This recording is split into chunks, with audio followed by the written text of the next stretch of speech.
Good morning. I'm Amy with COVID hair and mask makeup. My co-host Jonathan Coppell insisted that because we are here at Chase Field, he must throw a first pitch. Play ball. Ready, Baxter? And now we know why he's a college professor and not a professional baseball player. Thank you all for joining us this morning. It's really interesting doing this without any interaction from an audience. So hope you enjoyed the on-deck circle, you enjoyed that first pitch. And if you're wondering why the heck these folks are sitting all by themselves at Chase Field for a breakfast event that raises awareness and funding for people experiencing homelessness, well, that's a great question. In this year of illness, loss, and tragedy, we must all find ways to bring light and joy to our lives at the same time, and to the lives of those we serve at the Human Services campus. We wanted to take you to a place that you probably haven't been this year. Thank you to the Diamondbacks for hosting us. Thank you, Baxter, for joining us. Before we dive any further, we also want to acknowledge that we're on the traditional land of the Akimel O'odham, Pima, and Peepash Maricopa people. We are grateful for this space. Thank you also to the Phoenix Symphony for being with us this morning in this alternate setting. One of the things I've come to appreciate this year is tradition. And while our traditions might be adapted, our traditions can continue on. The Phoenix Symphony has been a part of the I Am Home breakfast tradition for many, many years, Jonathan. And it's important to introduce the beauty of music. Just as you were saying, it's important to celebrate the fun of being here at Chase Field. It seems maybe a little bit odd to be having a good time at a breakfast for HSC, but I think it underscores the point. Being involved in the Human Services campus and paying attention to the needs of those who are experiencing homelessness, it's not about feeling guilty, it's not about feeling pity. It maybe is a bit about recognizing that we are blessed, that we can enjoy a place like this, that we can take in the sights and sounds of a ball game. Hopefully we can sometime soon. But it's to recognize that with that blessing comes an opportunity to help others who maybe didn't have the support that we had, who maybe had more bad luck than good luck, and do something to help those who are struggling right now. That's what HSC has been about for 15 years. We're celebrating those 15 years of collaboration on a campus that brings together multiple nonprofits that are similarly motivated to help people. And so this is it's a somber event in the sense that we're doing something serious, but it's a festive event also because we're celebrating the achievements of people and organizations that have done a lot of good over 15 years. Exactly.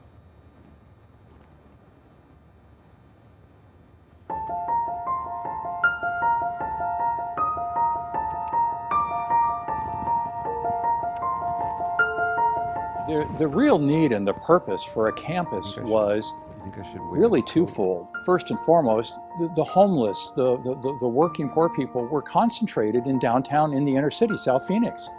And secondly, the services that were being provided were all disjointed. The city of Phoenix downtown area reminded a lot of us of a third world country. There were 800 people sleeping in what used to be known as Patriots Park. It was unpleasant and sometimes vaguely threatening that so many people without purpose were congregated in that part of town, and we thought there was a better answer.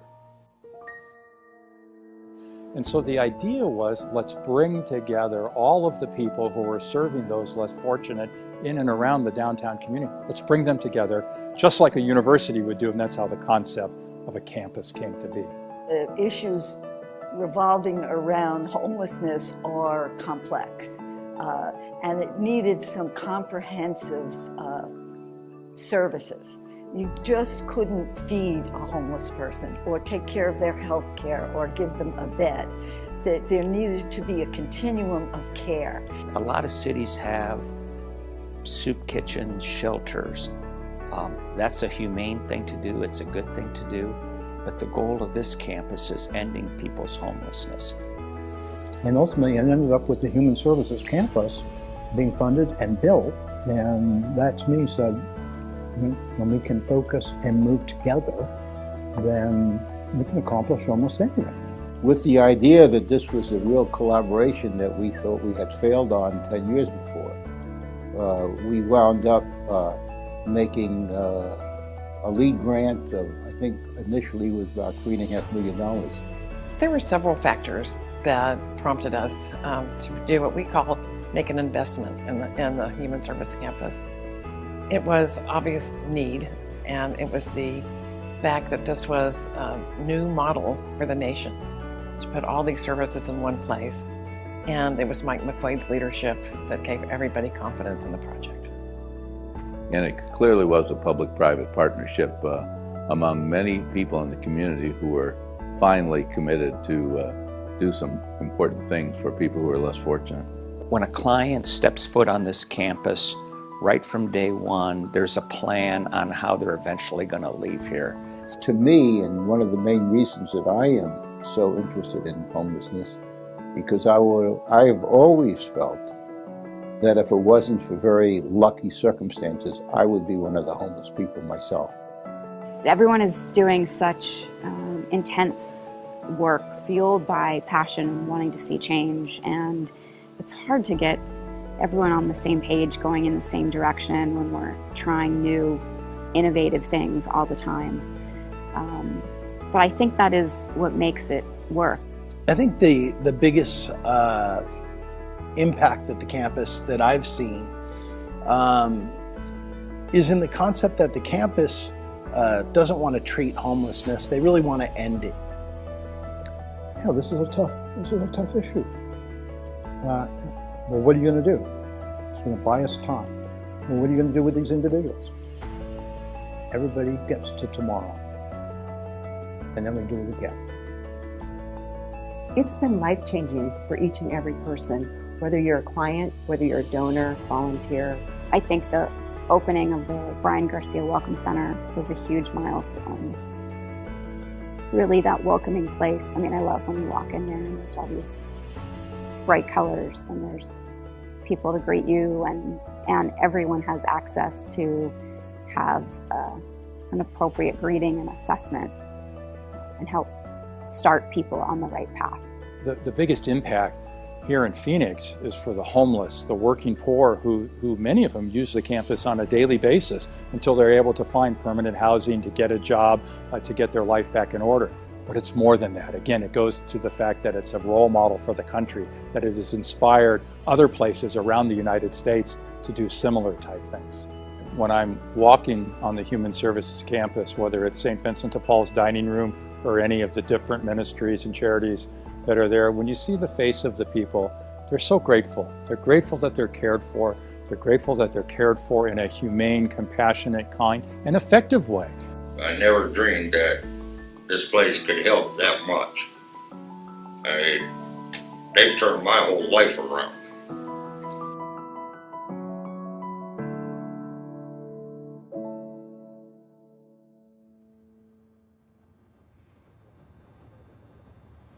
It's a powerful set of images, and of course hearing Dan at the end of the video reminds you what this is about, which is the people who are being served. You know, of course I'm watching that video and I'm thinking this year has been like no other year, Amy, for obvious reasons. We didn't see the COVID crisis coming, and I guess a lot of people would have the question, what does it mean to run the Human Services campus in the age of the coronavirus? How does it change? How does it change your job? How does it change the work of everybody at HSC? Yeah, it changed everything for everyone. Employees, clients, our volunteers who we unfortunately, hopefully politely asked not to come down to the campus in large groups. Unfortunately, groups couldn't come and serve meals at St. Vincent de Paul and Andre House. And beyond that, it's been adaptation. So in the first couple of months, March through probably May, felt like chaos, very hard on staff to keep up with policy change as we implemented things to meet CDC guidelines, not just for shelter, social distancing, in day room spaces, making sure people were wearing masks and enforcing a mask policy for clients, and them changing their behavior. And I think it underscores that the people we serve are very resilient. And for them, COVID was just another thing, and asking them to wear a mask, they were like, okay, just another thing I have to do in order to receive help. And it, at a larger level, I think it really reinforces the original mission of the Human Services Campus. So here we are 15 years later, forced through a crisis to coordinate and collaborate. And the mission is to collaborate to end homelessness. And we've had to, each organization, all 16 organizations, focus on their strength, put our strengths together. We agreed in March that we wanted to ensure the safety and health of as many people as possible, clients and employees. And that's been the frame that we adapted at the campus. And then at some point realizing it's not chaos anymore. Right. It's COVID mode. Right. And how do we operate in COVID mode while we keep working on all these other things that are so important? So it's been a lot, just like it is for everybody. But I think that the part that comes through even in your brief remarks right now is that there's this perception that things have sort of shut down and we're kind of hunkered down and waiting for it to end. Not at all, right? The work has continued. If anything, the collaborative spirit has deepened, right? Mm-hmm. How do you get through this together? And I think the reason why everybody's focused on that is because of the individuals who are being served, and that the folks who are at the campus, their needs haven't gone away. No. Their desire to better their lives hasn't gone away, and so it's on the HSC and the partner agencies to figure out how we're going to serve them. And we're going to watch a video about one individual whose life was transformed at the campus, Nancy Gerlach, and it sort of underscores why it's so important to continue the work. Yes, absolutely. And I've had the pleasure of knowing Nancy for about 15 years. You'll hear her story and how I got to know her. Hopefully it'll connect for everyone. And I'm so grateful that Nancy agreed to share her story today. I hope you all enjoy hearing from Nancy Gerlach.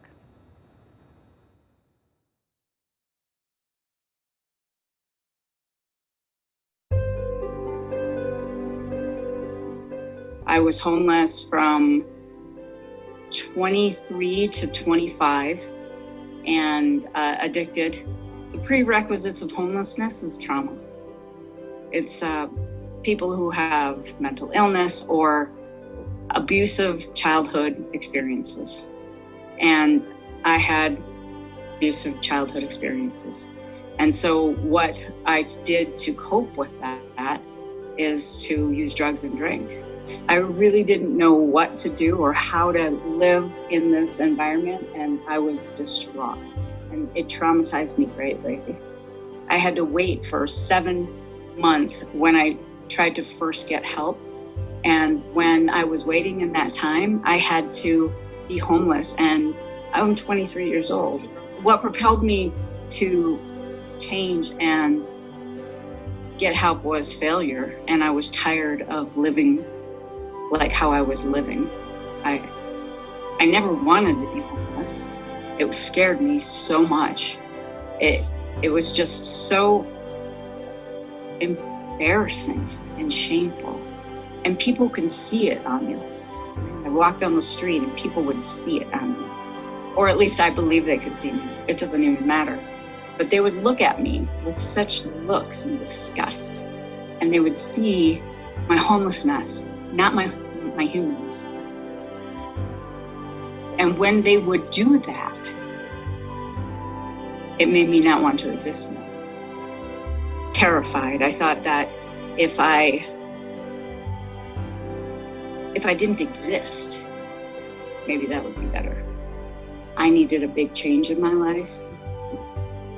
And it's hard to have a change in your life when you have no hope.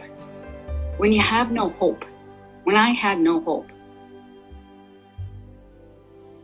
there's parts of me that just wanted to give up completely and not even, just wanted to lay down and die, but I couldn't die. I kept on relentlessly living this existence that was literally torture. The antidote to that is to have somebody love you and care for you and act like you matter. It's a tragedy being homeless. It's not only that you don't have a home, but it makes people feel like they don't deserve to exist. So I've been sober for 26 years. April 1st is my sobriety date, 1994. I met the right people and I had a community, and the community is the key. Value of Human Service Campus is going to a place where you're welcome and that you know people care and they want to help you and they believe in you.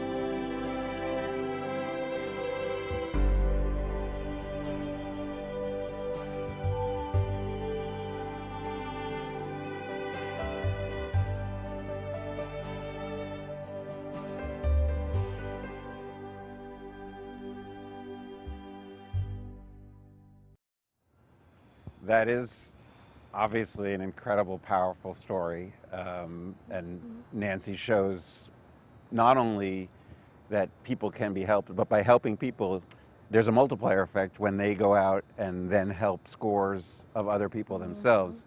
You know, Amy, there was one important fact, though, missing from that video, even though it was a terrific video. Nancy has a master's in social work from the ASU School of Social Work, which happens to be part of the Watts College of Public Service and Community Solutions. Really? At Arizona State University. I had no idea. Yeah, it's a fantastic college dedicating to making the community stronger through the work of students, faculty, and staff. Was that your recruitment pitch to anyone watching who needs to choose a college? We are happy to have more members of the Watts College. Well, there's so many connections to ASU at the Human Services campus. Our partner organizations benefit from interns and days of service projects with faculty and students, and there's students and faculty who do research about issues related to housing and homelessness. And we think there's lots of ways that ASU could help. You're right. You're right. It's as if there's a possibility of coordinating all those activities, and if only you could find a nexus to bring them all together to act. It could be an action nexus. Really? An action nexus yeah, that would address homelessness. Yeah. And what if you found a fantastic community supporter like the Garcia Family Foundation, and you proposed to them investing in this ASU Action Nexus to harness the full power of Arizona State University, bring together the various academic units, the students who could do internships, the projects which they could support the community, and this Action Nexus could coordinate efforts across all of Maricopa County to address the needs of homelessness. It could be a fantastic thing, don't you think? Yeah, I think we're already benefiting from that amazing idea. Yes, in fact, we have an ASU Action Nexus, and we're very excited by what it's doing. In its early days. We think that ultimately the power of ASU, obviously, especially Watts College of Public Service, but not limited to the Watts College, the power of ASU working in partnership with HSC and the collaborative set of agencies that work on the campus can really make a powerful difference to create more stories of transformation like Nancy's. Definitely. Right, so we have another story to share with all of you, and one thing on the Action Nexus too, we want to take whatever we learn and apply it more broadly than just at the Human Services campus. And Nancy's story is from one place, and so we're all about solving homelessness broader than just at the campus. And we love to share stories of success annually at this breakfast for those of you who are returning attendees. We always take this opportunity to share those stories of transformation. Next up is an individual that I've come to know much better over the last 2 years because he works for HSC, and we've talked to him for 2 years about sharing his story, and I'm extremely grateful that Joe Medina is sharing his story with you today.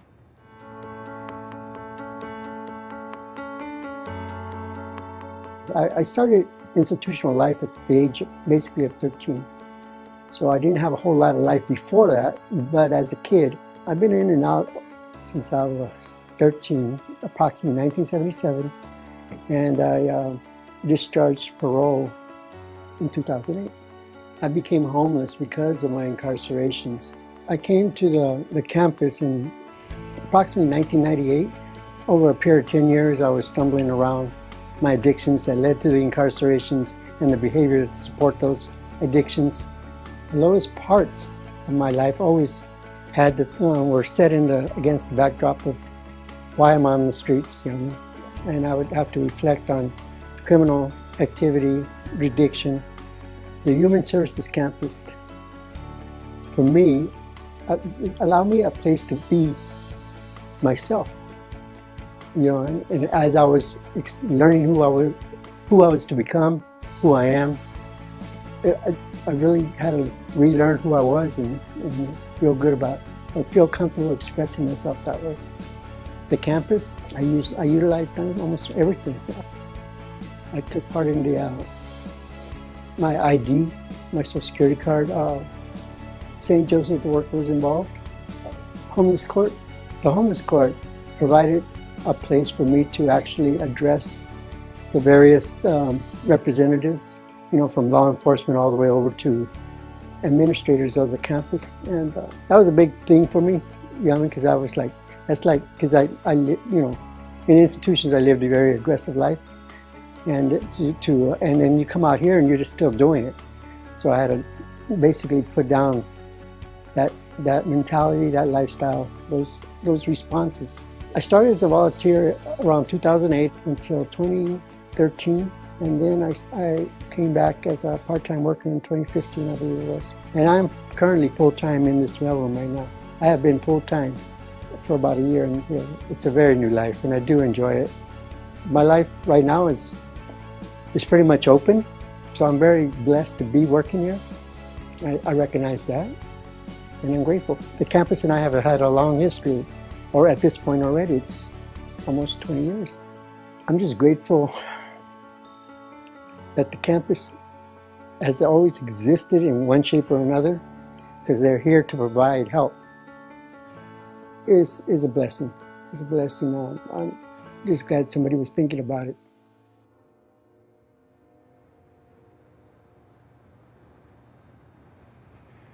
I so appreciate Joe's story and Nancy's story, and I'm always quite touched, not just by the individual stories of resilience, but by the willingness of those who experienced homelessness and found themselves in some pretty dark places, by their willingness to share that. It puts you in an incredibly vulnerable place. And we've had, as you mentioned, many people over the years share their stories as part of this breakfast. And I know that there's a willingness to do that because those individuals know that it makes homelessness more human. And it helps those who haven't been there appreciate how easy it is to end up in that spot, but more importantly, how with a little bit of assistance, a helping hand, people can find the inner strength to get themselves out of that place. And it's easy to forget that when you look at folks who are at their lowest point, that they don't have to stay there, that they can recover.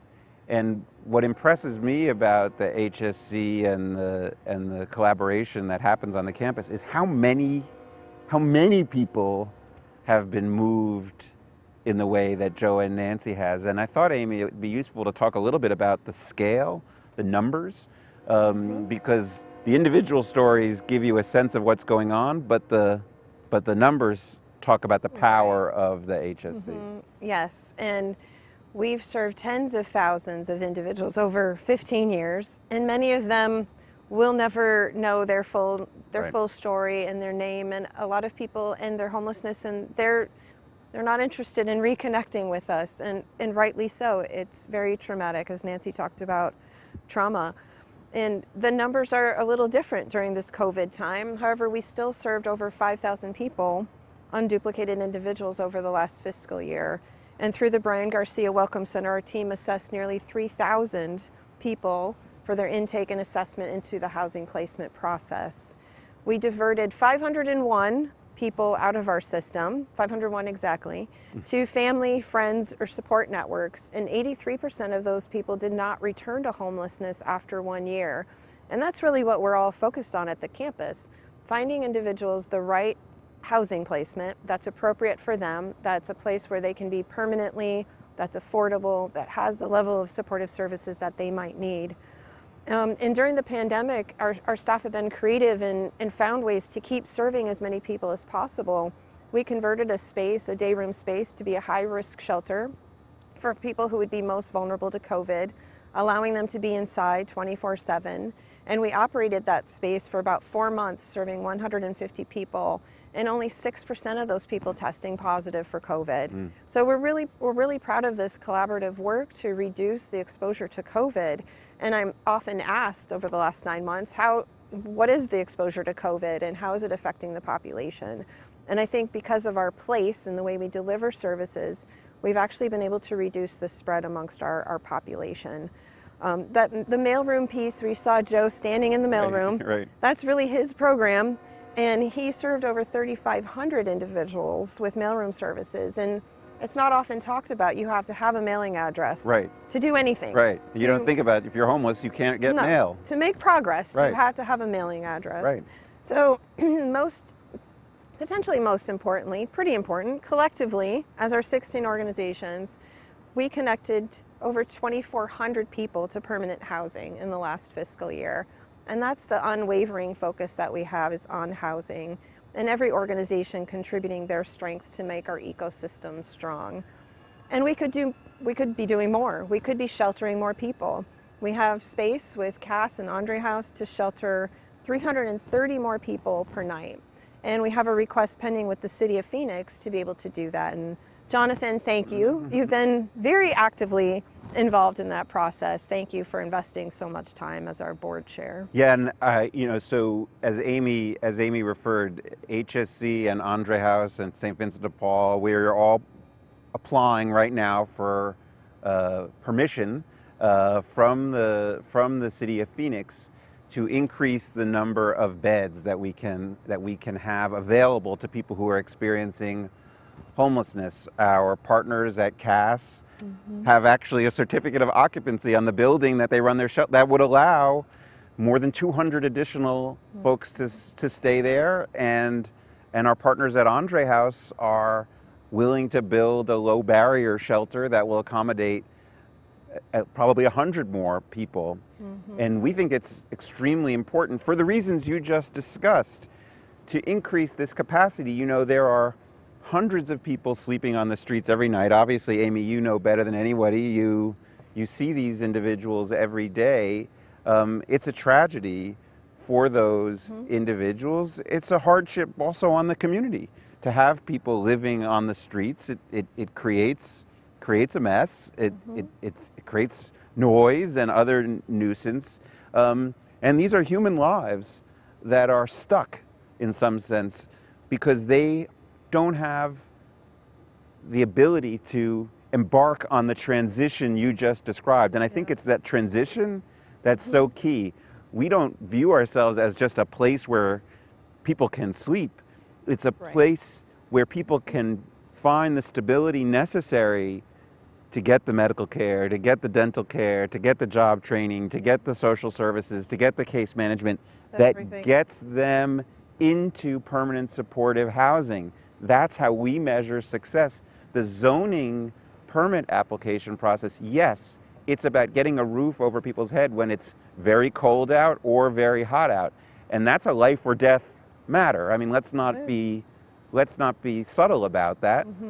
But it's also about getting them onto something else. And in many ways, this represents the last crusade of our friend Mike McQuaid, who we're celebrating here today at the Mike McQuaid breakfast, who sadly passed away.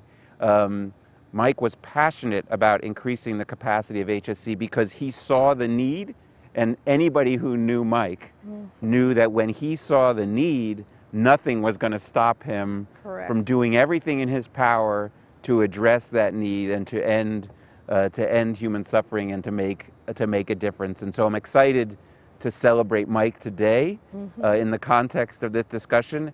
And we're going to hear from Arizona Governor Doug Ducey, a friend of Mike, but also somebody who understood how important his work in the community was for Arizona. Good morning. Throughout this morning's event, you'll be hearing about Mike from those who knew him best. I'd like to think that I'm among them. I always knew that when I picked up the phone and heard Mike's voice on the other end, he'd have something important to say. A loving husband and father, a 50-year resident of Phoenix, a visionary who turned a successful business career into a passion for serving others, especially those experiencing homelessness. Mike McQuaid lived a life of service to others, and he will be forever known as one of Arizona's brightest lights and champions for good. Inspired by years of volunteering with his family at Andre House, Mike became a driving force behind the creation of Human Services Campus. It simply wouldn't exist without his vision and leadership. Today, this organization provides things such as food and shelter, medical care, and employment and housing services to more than 1,000 homeless men and women every day. And since 2004, the McQuaid Family Foundation has provided life-changing scholarships to students in need. My deepest condolences go out to Molly, Mike's family, his loved ones, and everyone who knew him. Today, each of you can take comfort in knowing that Mike's legacy of compassion and kindness lives on through the countless men, women, and children he served. Mike, we love you. We miss you, and we will remember you forevermore. Thank you, and God bless.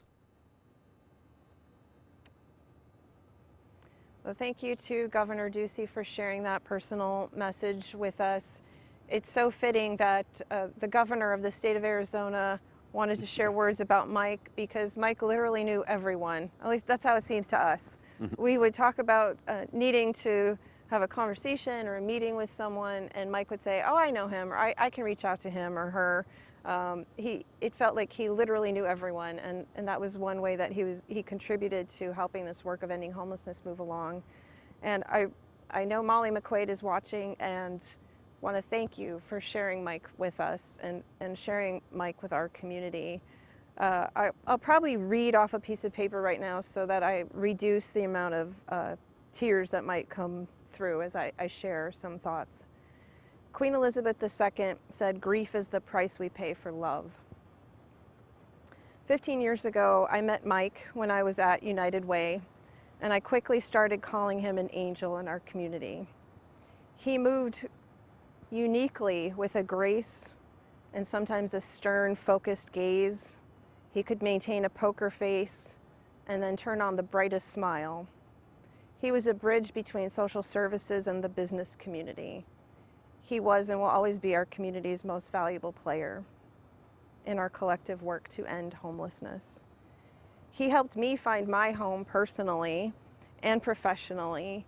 He officiated my wedding, leading me to my personal home. And my husband and I talk about how we have this everlasting gift from Mike McQuaid that he officiated at our wedding. And he led me to this role at the Human Services Campus, where professionally I am home. So there were dozens of people who were interested in sharing memories and reflections about Mike. We have we could never show all of it and end this live event on time. So today we want to share with you a relatively short video with members of the community reflecting on Mike McQuaid.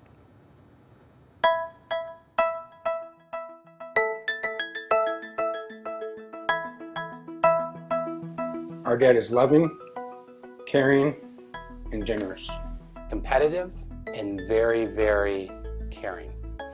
He had an inherent grace, peacefulness, and dignity about him. He cared for the person that was in need or the person that needed something. He was always rooting for the underdog.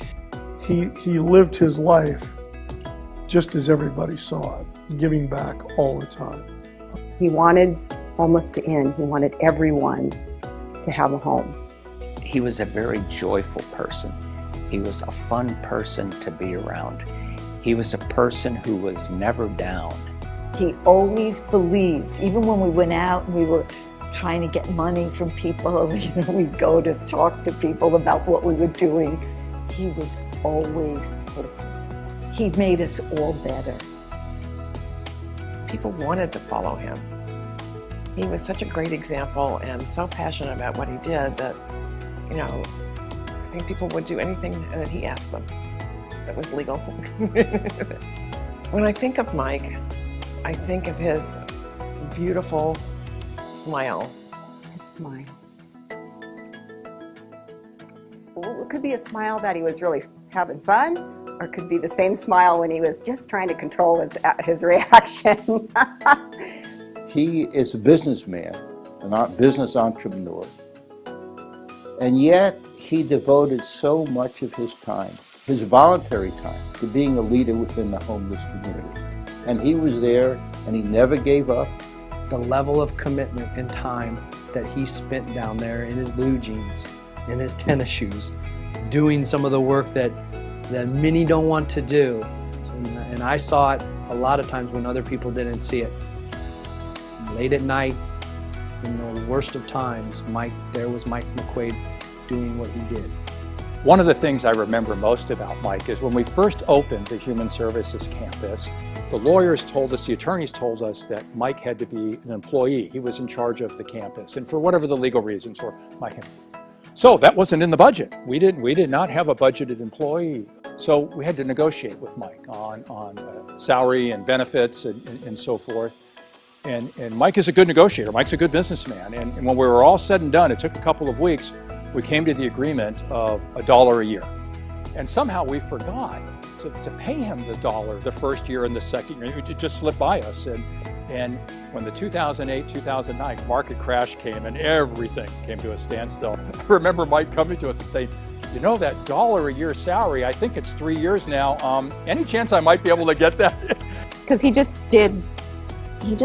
brought all the energy and brought the resources, and so many people came to the campus or donated to the campus or believed in the campus because they believed in him.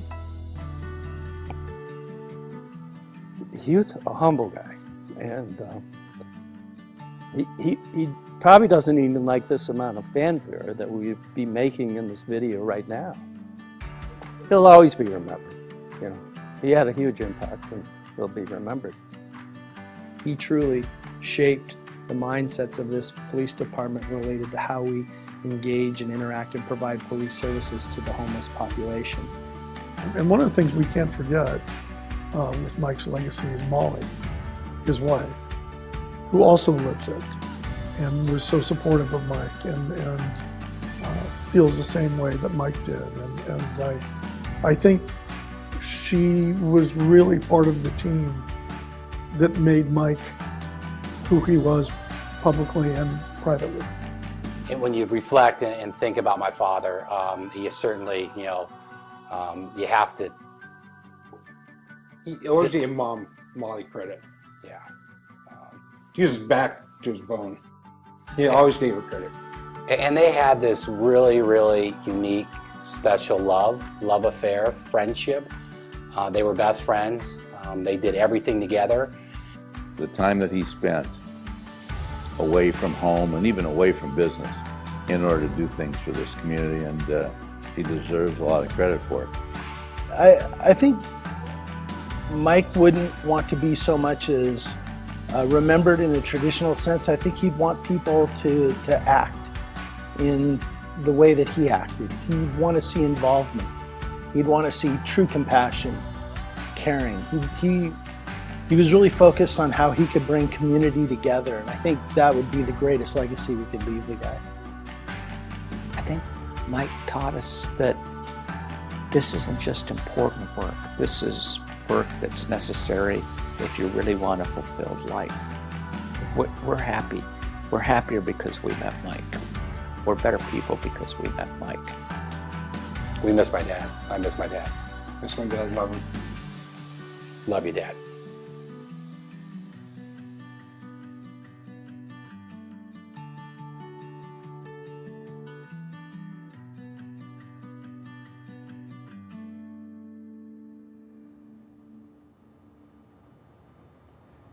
You know, Amy, obviously it's hard. It's hard not to feel a strong emotional reaction looking at the images of Mike and hearing the reflections of those who knew him best. I was thinking, I probably didn't know Mike as many years as anybody on that video or you. I met Mike a few years ago and was struck immediately by, you know, his passion and his drive to address homelessness, and in thinking about what folks said about Mike and what kind of person Mike was, in some ways the highest compliment he could offer, and he offered it to me, was to identify me as a kindred spirit.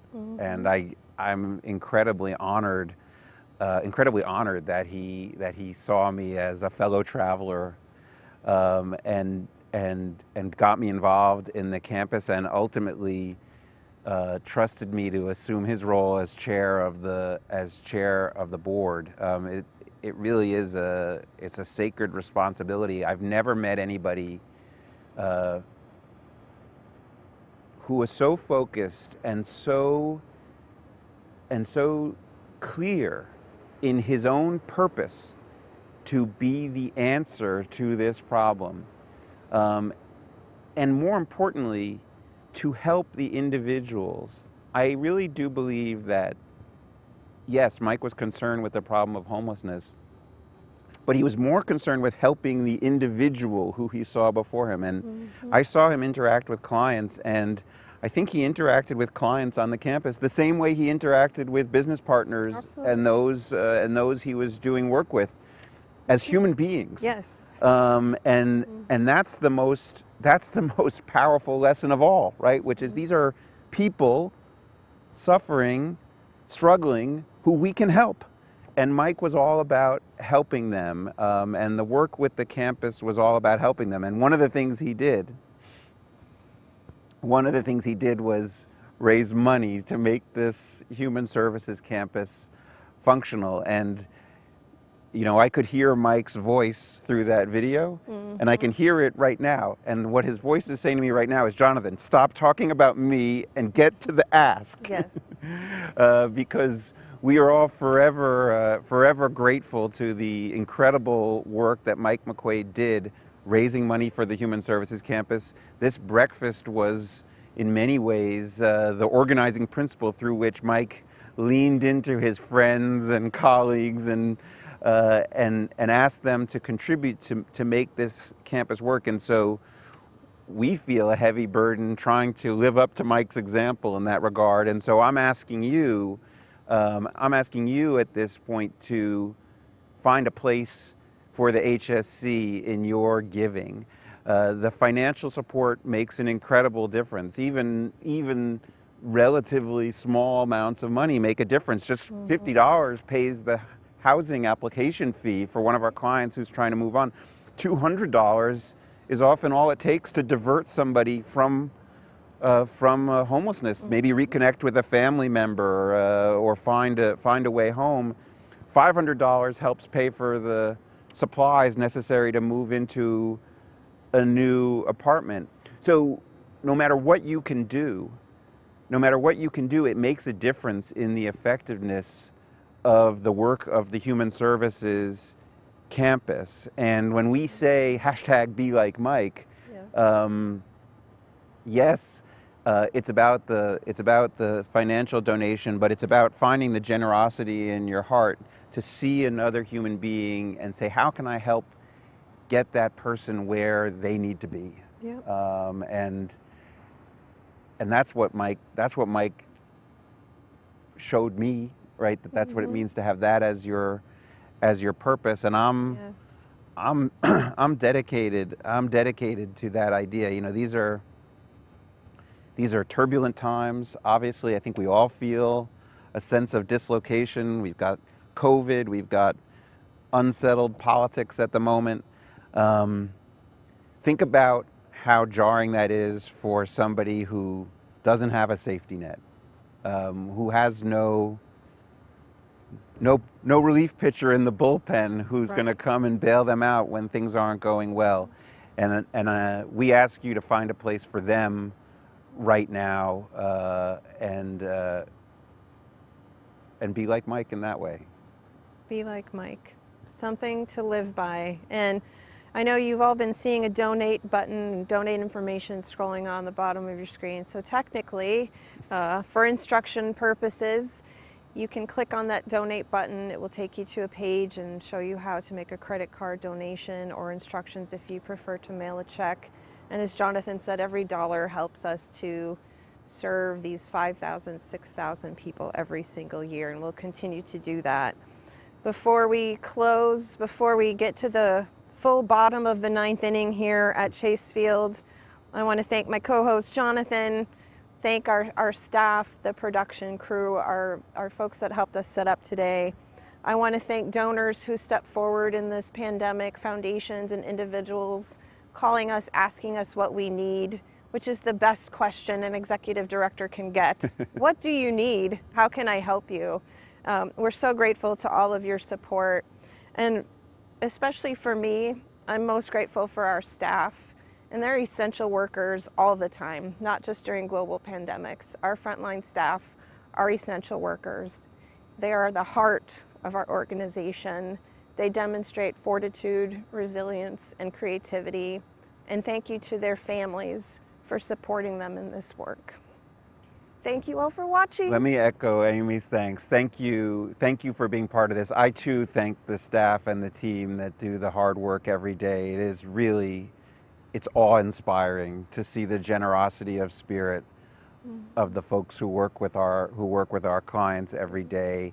And I would leave this closing thought, which is that this is a celebration. It truly is. It's a celebration of what we as human beings are capable of: generosity, compassion, empathy. That is humanity at its best. So thank you for being part of this celebration of that general sentiment, of how it inhabited one spectacularly unique human being, Mike McQuaid. And we are enormously appreciative of your spending some time with us this morning and lending your support to the Human Services Campus. Yes. Thank you, everyone.